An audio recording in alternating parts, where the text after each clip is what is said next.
সবংয়ে CPIM এর deputation ঘিরে একেবারে ধুন্ধুমার পরিস্থিতি। পুলিশের সঙ্গে সিপিআইএম কর্মীদের ধস্তাধস্তি।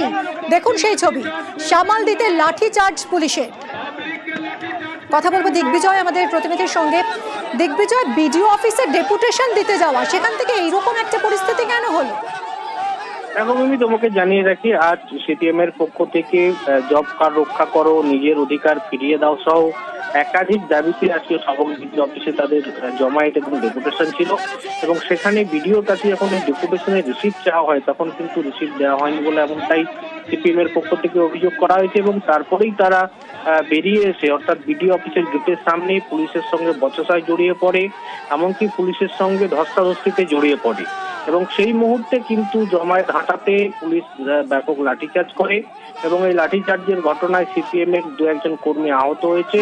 এবং ঘটনাস্থলে ডেবরা এসডিপিও, ডেবরা সিআই, পরিস্থিতি কত দ্রুত ঠিক হয়। অনেক ধন্যবাদ।